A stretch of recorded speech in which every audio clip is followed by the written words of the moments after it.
بسم اللہ الرحمن الرحیم۔ اللہ تعالیٰ سے باتیں کیا کرو۔ ہمارے حضرت والا رحمۃ اللہ علیہ تو یہاں تک فرماتے تھے کہ اللہ تعالیٰ سے باتیں کیا کرو اور یہ دعا کیا کرو کہ یا اللہ، یا تو مجھے وہ کیفیت اور طاقت عطا فرما دے کہ جس کے ذریعے میں شیطان اور نفس کا مقابلہ کر سکوں، یا پھر مجھ سے مواخذہ نہ فرمائیے گا۔ افوض امری الی اللہ، میں نے اپنا معاملہ آپ کے حوالے کر دیا ہے۔ حضرت فرماتے تھے کہ اللہ تعالیٰ سے اس طرح باتیں کیا کرو، وہ ہمارے ہی اللہ میاں ہیں، انہوں نے ہی ہمیں پیدا کیا، پرورش کی، پالا پوسا اور ہماری سب حاجتیں بھی پوری کی ہیں، تو ان سے نہیں مانگو گے تو اور کس سے مانگو گے؟ اللہ سے دعا کرو کہ یا اللہ مجھے ٹھیک فرما دیجئے۔ یہی مطلب ہے اس دعا کا جو آپ صلی اللہ علیہ وسلم نے سکھائی ہے۔ اللہم ان قلوبنا وجوارحنا بیدک لم تملکنا منہا شیئا فاذا فعلت ذلک بہما فکن انت ولیہما واہدنا الی سواء السبیل۔ یا اللہ، ہمارے دل اور ہمارے اعضاء آپ کے قبضے میں ہیں، ہم ان میں سے کسی بھی چیز کے مالک نہیں ہیں۔ جب آپ نے ہمارے ساتھ یہ معاملہ فرما دیا ہے تو آپ ہی ہمارے دل اور اعضاء کے کارساز ہو جائیں اور ہمیں سیدھے راستے کی ہدایت فرما دیں۔ اور اللہم انک سألتنا من انفسنا ما لا نملکہ الا بک، اللہم فاعطنا منہا ما یرضیک عنا۔ اے اللہ، آپ نے ہم سے ان کاموں کا مطالبہ کیا ہے جو ہم آپ کی توفیق کے بغیر نہیں کر سکتے، اس لیے ہمیں ان کاموں کی توفیق عطا فرما دیجئے جو آپ کی مرضی کے مطابق ہوں۔ لہٰذا اللہ تعالیٰ سے یہ کہہ دو کہ یا اللہ، یا تو ان کاموں کی کرنے کی ہمت عطا فرما دے یا پھر ہماری پکڑ نہ فرما۔ جب اللہ تعالیٰ سے اس طرح دعا کرنے کا معمول بنائیں گے تو حالات بدلیں گے اور اللہ تعالیٰ کی طرف سے کرم ہوگا اور وہ کیفیت جو اللہ تعالیٰ سے مانگ رہے ہو حاصل ہو جائے گی۔ اور اگر کبھی بھول چوک ہو بھی گئی تو اللہ تعالیٰ کے فضل سے توبہ کی توفیق بھی ہو جائے گی۔ جو شخص بھی اللہ تعالیٰ سے اس طرح مانگے گا وہ کبھی بھی محروم نہیں رہے گا۔ یہ دعا کرنا کوئی معمولی بات نہیں ہے، دعا ایسی چیز ہے جو لمحے میں انسان کی کایا پلٹ دیتی ہے۔ دعا مانگنے کا ایک عجیب قصہ۔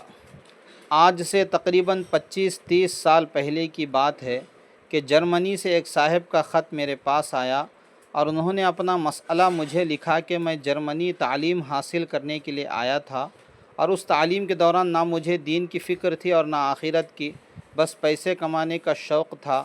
تعلیم حاصل کرنے کے دوران وہاں کی کسی لڑکی سے میرا تعلق ہو گیا اور میں نے اس سے شادی کر لی اور بچے بھی ہو گئے۔ جب بچے بڑے ہو گئے اور پڑھنے لکھنے کی عمر کو پہنچ گئے تو میں نے ایک دن دیکھا کہ میری بیوی میرے بچوں کو عیسائی مذہب کی تعلیم دے رہی ہے۔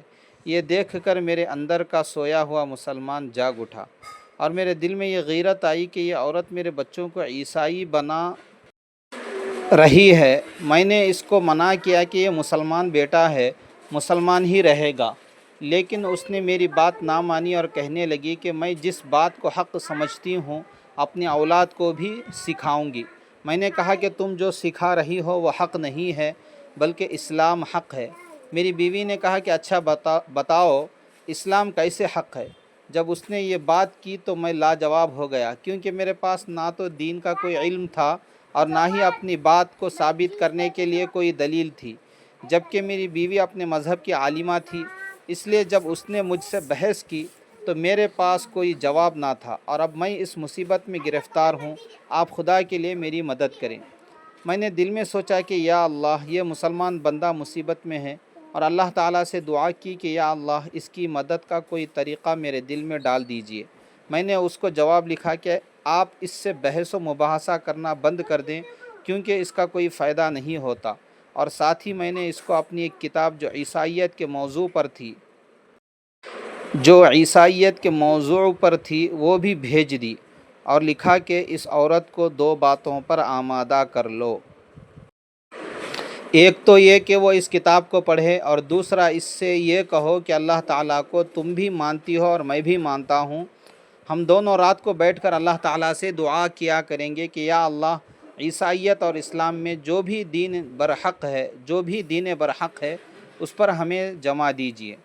کچھ دن بعد اس کا جواب آیا کہ آپ نے جو طریقہ لکھا تھا میں نے اس پر عمل کیا ہے، اس کو کتاب بھی دے دی ہے اور اس کو دعا کرنے پر بھی آمادہ کر لیا ہے۔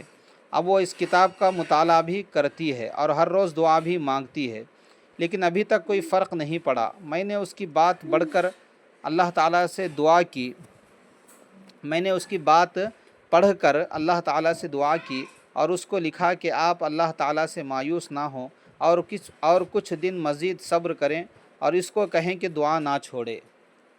اس کے بعد اس کا تیسرا خط آیا جس میں کچھ اس طرح کا مضمون تھا کہ مولانا، آپ نے خدا کو دلیل سے پہچانا ہوگا، میں نے خدا کو آنکھ سے دیکھ لیا ہے۔